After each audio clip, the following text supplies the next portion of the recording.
네, 이어서 수업하도록 하겠습니다. 속사도 교부들 요 녹화 강의하고 이제 마치도록 하겠고요. 그래서 이제 아우구스티누스 ON 남았는데 오늘 이제 속사도 교부 끝나면 벌써부터 좀 긴장도 되고 제가 여러분에게 아우구스티누스 존 ON을 얼마나 잘 설명할 수 있을지 훌륭한 분들이고 이제 닮기를 원하는 그런 분들인데요.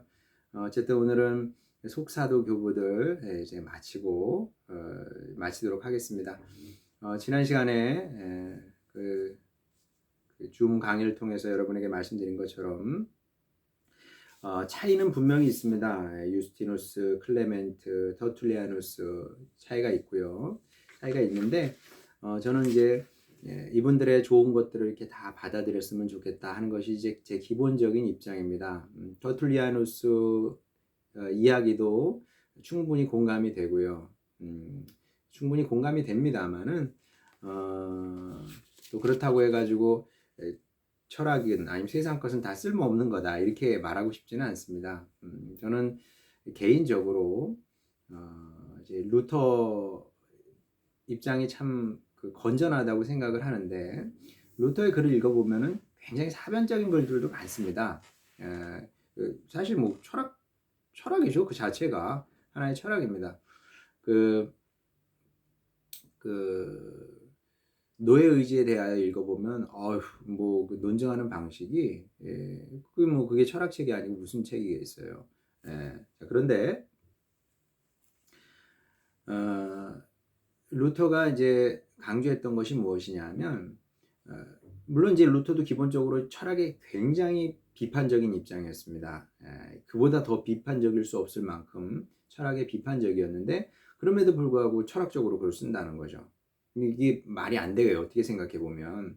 근데 루터의 주장은 무엇이냐면 그래 내가 철학적인 개념을 갖다 쓰지만 난 그냥 쓰는 게 아니고 얘네들을 세례를 주고 다른 의미로 바꿔서 쓴다 이런 얘기를 하거든요.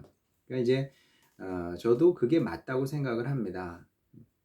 세상에 존재하는 모든 것들을 다 사용을 안 하면 뭐 우리가 어떻게 세상에 살겠습니까? 그렇죠? 그리고 소통을 해야 되는데 우리 불신자들하고 소통을 해야 되거든요. 그러니까 너무 극단적으로 세상의 것들은 학문은 뭐 다 쓸모없는 거다. 그리스도가 왔으니 끝이다. 이렇게 말하는 것은 좀 무리가 있고요. 또 반면에 유스티누스 같은 경우는 너무 나갔다. 제가 뭐 지난 시간에 얘기를 했으니까 여기에 대해서는 더 자세하게 말씀을 드리지는 않겠습니다만은 너무 나갔는데 그럼에도 불구하고 다시 말씀드리지만 이해되는 부분이 있다. 이제 어떤 부분에서 이해가 되냐면 쉬운 예를 들면 여러분도 이해하기 쉬울 것 같습니다. 자 여러분은 조용기 목사님의 그 순복음 신학을 어떻게 생각하십니까? 예, 글쎄 모르겠네요. 여기 우리 수업 듣는 학생 중에 순복음 출신이 있는지 없는지 모르겠는데 어, 근데 이제 뭐 평가는 이제 다양할 수 있어요. 뭐 그 추종하는 분들도 있을 것이고 그리고 비판하는 분들도 있겠죠. 뭐 제가 알기로 고신 측에서는 여전히 음, 원래 이제 고신 측에서는 이제 2단으로 처음에는 낙인을 찍어버렸거든요. 근데 이제 그게 해결이 된 건지 안 된 건지 모르겠는데 아니 뭐 그 의미는 없죠. 지금 뭐 누가 순복음교회를 2단이라고 하는 사람 누가 있습니까? 그런데 2단이라고 하는 사람은 뭐 고신 측에서나 혹시 있을까 뭐 그리고 대부분은 이제 2단이라고 하진 않죠. 근데 이제 그럼에도 신학자들에게 물어보게 되면 순복음 교회, 순복음 신학을 어떻게 평가하십니까? 라고 물어보면 긍정적으로 답하는 분보다는 부정적으로 답하는 분들이 더 많을 겁니다. 적어도 신학자들은. 자, 그런데 저는 개인적으로 조용기 목사님의 공을 무시해서는 안 된다. 그런 입장입니다. 물론 뭐 제가 그 순보음식으로 목회하지도 않았고 그렇게 그런 걸 추구하지도 않습니다만은 그분의 공을 그리고 그분의 역할을 한국교회에서의 역할을 무시하면 안 된다. 저는 이제 그렇게 보는데 여러 가지 이유 중에 하나가 저는 신학의 아니면 목회의 현장성은 굉장히 중요하다고 생각을 합니다. 현장성은 무엇이냐면 그러니까 이제 두 가지를 생각을 할 수 있죠. 그러니까 하나님의 말씀의 절대성. 근데 그 하나님의 말씀이 이 사람의 현장성 속에서 이제 어떻게 역사하게 되느냐, 그 현장성을 무시할 수는 없다는 거죠.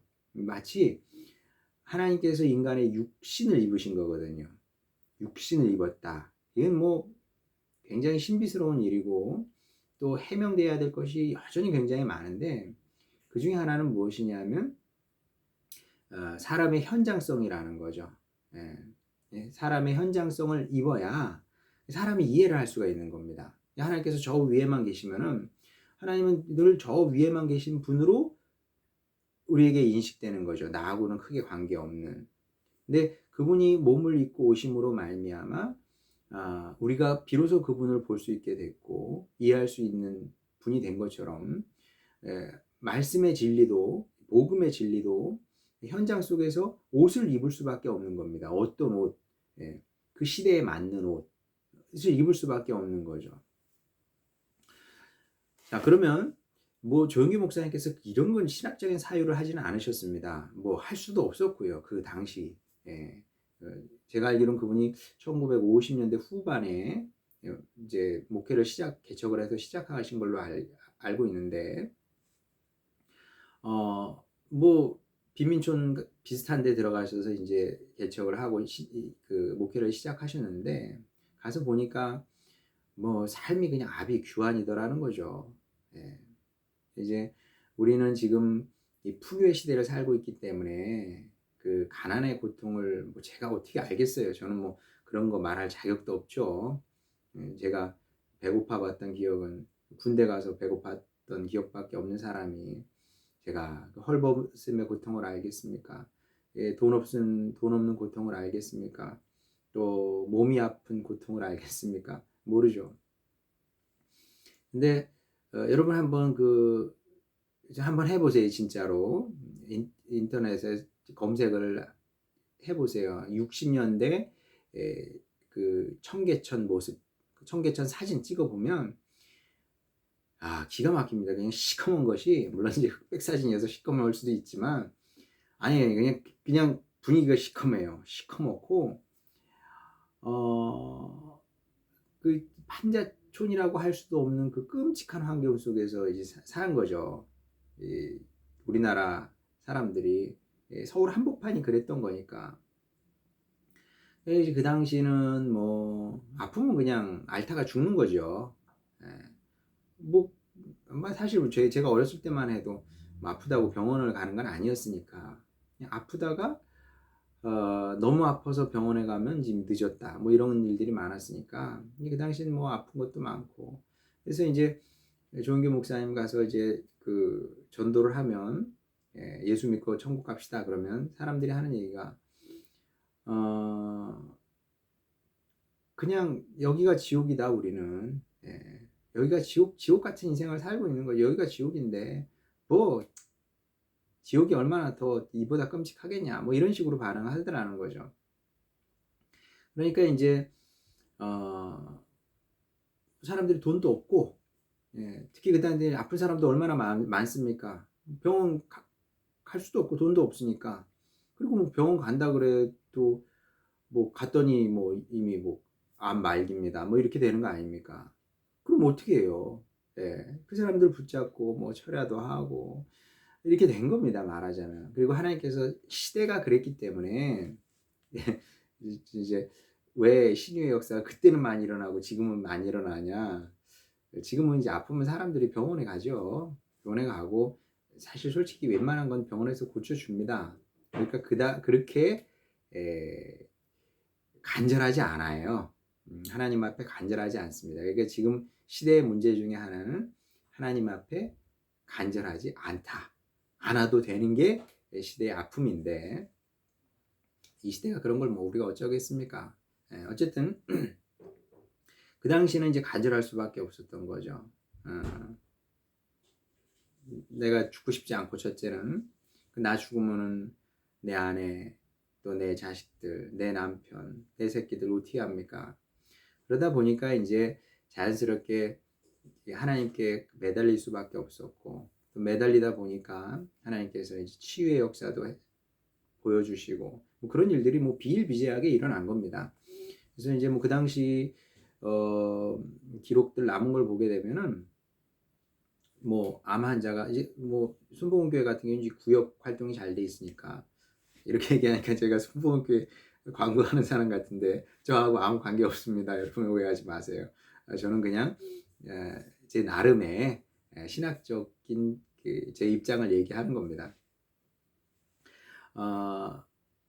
그 처음에 이제 구역장을 만난대요. 만났대 옛날에. 지금은 어떤지 모르겠는데 한참 막 기적 막 일어날 때 뭐 오산을 기도원 그 가면은 뭐 기적이 뭐 하루에도 뭐 어마어마하게 일어났다고 하지 않습니까?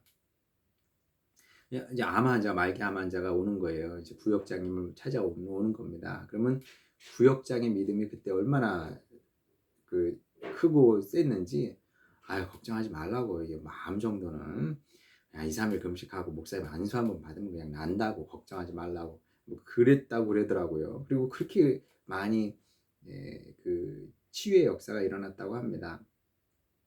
그리고 그 당시 얘기 그 간증들 뭐 간증 이야기든 뭐 글이든 읽어보면 뭐 조영기 목사님께서 직접 하신 얘기입니다만은 비만 오면 이제 천막에서 예배를 드렸으니까 그냥 물천지가 된대요. 그리고 뭐 그 당시에 뭐 깔개가 있습니까? 그냥 그 멍석 여러분 아시죠? 멍석이 지프로 짠 거 그 멍석 깔고 그럼 그 멍석으로 다 이제 물이 흥건하게 올라오는 거죠. 그런 데서 예배를 드렸다는 겁니다. 그런 데서 예배 드리고 개구리도 같이 뛰고 예배당에 개구리도 같이 뛰고 사람도 같이 뛰고 이렇게 예배를 드렸는데 그러니까 그때는 이제 순복음은 이제 5중 축복이죠. 3중 축복이라는 3중인가 5중 축복인가 보네. 5중 축복을 얘기하는 거 아닙니까? 5중 축복. 물론 이제 주로 눈에 보이는 뭐 구원의 축복도 있습니다만은 그다음에 이제 부자 되는 축복, 뭐 건강한 축복, 뭐 이런 거 얘기하거든요. 그런 것들을 이제 얘기하게 되죠. 그런 것들을 설교하게 되고 막 이렇게 되는데, 근데 그 당시 그 상황에서는 그런 접근법을 쓸 수밖에 없는 겁니다. 왜 그렇게 기복적으로 복음을 전했냐 이렇게 얘기하면 안 되는 거죠. 예. 그러니까 그 당시 그 상황에서는 그 접근법이 저는 맞았다고 생각을 합니다. 거기에 대해서 만약에 하나님께서 너희 틀렸어 그러면 하나님께서 그렇게 역사를 하셨겠습니까? 하나님께서 그렇게 기적을 베풀어 주신 거거든요. 병을 고쳐 주셨고 그리고 그 가난했던 사람들이 일어난 거 아닙니까? 먹고 살만하게 된 거예요. 사람들이 그 라인강의 기적, 한강의 기적 이렇게 비교를 하는데 저는 비교 대상이 아니라고 생각합니다. 그거는 왜냐하면 라인강의 기적은 일어날 수밖에 없었습니다. 왜 일어날 수밖에 없었냐면 2차 세계대전이 일어나기 전에 이미 독일은 그 철도가 전국 방방곡곡 다 깔려 있었고요. 그리고 고속도로 아주 아우토반 아닙니까? 그 당시 이미 아우토반이 깔려 있었어요. 그리고 전쟁 물자 되느라고 기업의 기술이 최고까지 발전한 상태였고 그리고 전쟁하면서 얼마나 사람들이 그 의사들이 그 생체 실험을 많이 합니까? 그 당시에. 그러니까 이제 독일 나쁘죠. 독일 나쁜데 근데 그 기반 시설 그대로 있었고 그 다음에 그런 그 산업 기술자들이 있었던 겁니다. 회사 뭐 지메스가 됐든 뭐 다 그때 있었던 회사들이니까 그런 회사들이 있었기 때문에 사람이 있고 그 다음에 뭐 자원이 아주 없는 나라도 아니고 시간이 지나면 발전할 수밖에 없거든요. 근데 반면에 우리나라는 정말 아무것도 없는 나라였습니다. 기술이 있습니까? 기반 시설이 뭐가 있습니까? 그렇다고 똑똑한 사람, 예, 사람이 있긴 있었지만 그 당시에 뭐 똑똑하진 않았잖아요. 우리가 뭘 배운 게 있어서 똑똑합니까? 아니 저희 장인어른 그러시더라고요. 예, 내가 그때 저희 장인어른 지금 82이신데 어, 내가 서울에서 나름 인류대학을 나왔는데 졸업하니까 갈 데가 없더라. 그랬어요. 갈 데가 없이 대학을 나왔는데도 그때 대학이 뭐 우리나라에 몇 개나 됩니까? 몇 개 되지도 않는데 대학을 나와도 갈 데가 없는 나라가 우리나라였습니다. 그런데 이런 기적이 일어난 것은 뭐 다른 사람들 다 이렇게 나름 분석을 합니다만은 적어도 저는 그렇게 생각을 합니다. 그래도 그 우리 아버지, 어머니 세대, 할머니 세대들이 정말 주님 붙잡고 이렇게 기도한 거죠. 신앙의 싸움 한 겁니다. 일주일에 뭐 8번씩 교회 가면서 새벽 예배, 저녁 예배, 수요일 예배 그 힘들게 일하고 또 가서 예배 드리고 금요 철야하고 이렇게 한 거죠. 이제 그 당시 순복음교회의 접근법은 맞았다고 보는 거죠. 그래야만 했던 겁니다. 그래서 산 거죠. 만약에 거기서 옥하는 목사님 방식으로 제자 훈련한다. 예. 비 오고 질척한 데서 개구리 뛰는 데서 거기서 그 제자 훈련하면 됐을까요? 안 됐을까요? 예, 그거는 옥하는 목사님께서 80년대 그 식자층 강남에서 그랬으니까 또 된 거고요. 만약에 옥하는 목사님께서 그 강남에서 조용기 목사님 방식으로 목회를 했으면 또 됐을까요? 되지 않았겠죠. 자, 이렇게 각 시대와 환경에 적합한 신앙의 언어가 있다. 저는 그렇게 생각을 합니다. 저는 이제 쌍용동에서 목회를 하고 있으니까 우리 교회 식구들 상황과 사람들 수준을 보면서 설교 준비를 합니다. 만약에 제가 저희 형 목회하고 있는 예산에서 목회하고 있거든요. 시골 목회 할머니들만 주로 한 40명, 50명 이렇게 되는 교회인데 제가 만약에 초대를 받아서 거기 가서 설교를 한다. 우리 교회에서 하는 방식으로 설교하면 안 됩니다. 아무도 못 알아듣겠죠. 그분들에게 맞는 또 설교가 있고, 그러니까 이제 복음이 다른 옷을 입고 가야 되는 거죠. 다른 옷을 입고. 그러니까 우리가 어떤 한 사람을 평가를 할 때, 어떤 사역을 평가할 때 그런 것들을 염두에 둘 필요가 있는 겁니다. 그래서 이제 과거에는 이제 저는 한 가지 딱 이것만 생각을 해가지고 이 기준에 안 맞으면 너는 틀리고 너는 맞고 막 이렇게 됐는데 그것이 아니라 그 교회마다 상황이 있고 사람이 다르고 환경이 다르기 때문에 그 환경에 맞춰서 이제 옷을 입는 것도 필요하다. 뭐 예를 들면 저는 이제 뭐 검소하게 사는 것을 원합니다만 그렇다고 해서 제가 뭐 검정 고무신을 신고 다니진 않거든요. 지혜롭다고 생각하지 않습니다. 제가 적어도 쌍둥동에서 목회를 하고 있는데 고무신을 신고 다니는 것은 좀 바람직하지 않다고 보는 거죠. 그 성도들의 또 환경에 여러 가지 조건을 봐가면서 이제 목회도 해야 되고 이제 말씀도 전해야 되는데 근데 이제 그래도 아쉬움은 있죠. 아쉬움은 있는데 그건 무엇이냐면 또 시대가 바뀌고 사람이 바뀌고 환경이 변하거든요. 그러면은 순복음 교회가 그렇게 일어났어요. 기복신앙적이죠. 그건 부정할 수 없는 사실입니다.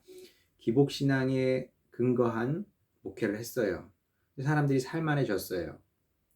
그러면은 목회 패턴을 바꿔야 되는데 이제 새로운 신앙의 언어를 새로운 옷을 찾아서 접근을 했어야 되는데 계속 그 패턴을 간 겁니다. 그 패턴을 갔기 때문에 계속 날마다 개혁이 됐어야 되는데 개혁이 되지 않았기 때문에 이제 그래서 교회가 욕을 먹고 있지 않은가, 이제 그런 참 안타까움은 있죠. 안타까움은 있습니다. 이것 또한 이제 부정할 수 없는 사실이고요. 그래서 이제 우리가 한국 교회가 이 부분을 이제 탈피해야 되는데, 여전히 이제 기복적인 그런 신앙의 틀을, 옷을 벗지 못하고 있고, 그러다 보니까 사회에서 손가락질을 당하고 욕을 먹고 있는 것이 아닐까, 그렇게 생각을 하고요. 그래서 이제 제가 여러분에게 한 가지 책을 소개시켜 드리고 싶은 것이 요런 책입니다. 그리스도인의 미덕이죠.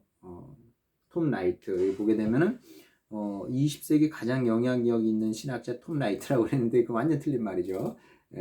21세기 가장 영향력 있는 신학자 중에 하나죠. 가장 영향력 있는 분은 아니고요. 가장 영향력 있는 신학자 중에 한 분인데 대충 어떤 느낌인지는 제목이 말해줍니다. 그리스도인의 미덕이다. 그래서 우리가 저도 이제 읽으면서 저도 늘 생각했던 바인데, 그래도 성서 신학자가 이렇게 정리를 해줘서 고맙게 생각을 하고, 여러분도 이걸 읽게 되면 우리가 내가 나아가야 될 방향이, 삶의 방향이, 사역의 방향이, 또 목회해야 될 목회 방향이 이래야 되겠구나, 좀 정리가 되지 않을까 싶습니다. 이제 이 책을 읽고 잘 소화를 하게 되면 이제 우리 대한민국 교회가 80년대 이후 영향력을 많이 상실하고 또 이제 욕을 먹게 되는데, 이제 그것을 이제 극복할 수 있는 길이죠. 자, 근데 이제 이와 함께 이제 속사도 교부들의 그 상이한 신학 입장은 이제 우리에게도 여러 가지 지침을 줍니다. 어떤 지침이냐 하면, 우리가 이 세상에 살면서 참 쉽지 않은 문제거든요. 내가 어디까지 허용을 할 것이냐, 이 세상의 흐름을 어디까지 흐름을 허용할 것이고 받아들일 것이냐, 이런 문제가 결코 쉽지 않습니다.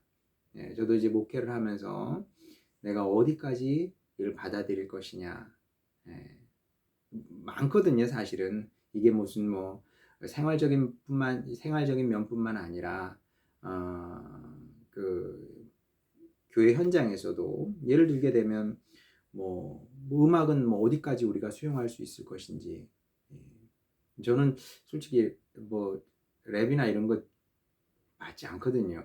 근데 제가 맞지 않다고 그래서 교회에서 그 타부시하게 되면, 요즘 아이들은 다 그거 하거든요.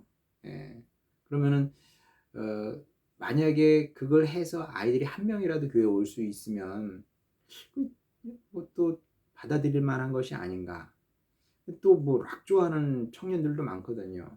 근데 락은 그걸 받아들여야 되나 말아야 되나 뿐만 아니라 문화, 예술, 문화 이런 것도 열린 예배. 예를 들어서 김남준 목사님 같은 경우는 온누리교회 열린 예배를 아주 싫어하시거든요. 근데 또 그래, 싫어하는 입장도 내가 신학적으로 알겠는데, 근데 또 그렇게 돼서 또 새신자가 또 올 수 있다면, 그럼 또 어디까지 받아줄 수 있는 것인지.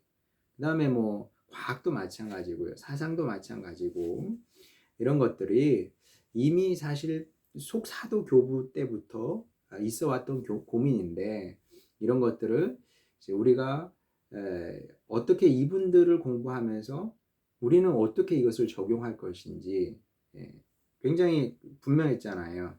유스티누스나 클레멘트, 터툴리아누스 분명했는데, 어느 선까지 우리가 분명할 수 있을런지 이런 과제가, 물론 이제 지역마다 다르고 사람마다 다릅니다. 분명히 말씀드립니다만은 이런 고민이 이제 우리에게 늘 있는 거죠. 늘 있을 수밖에 없고, 이런 고민을 하는 우리에게 또 속사도 교부들이 도움이 되는 것이 사실이다.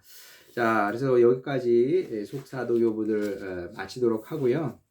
이제 다음 주부터는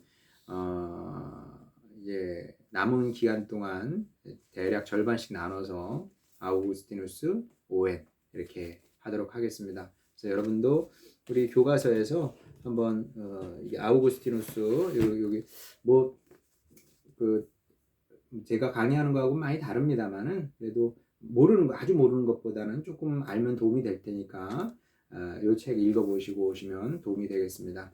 고맙습니다. 오늘 여기까지 하도록 하겠습니다.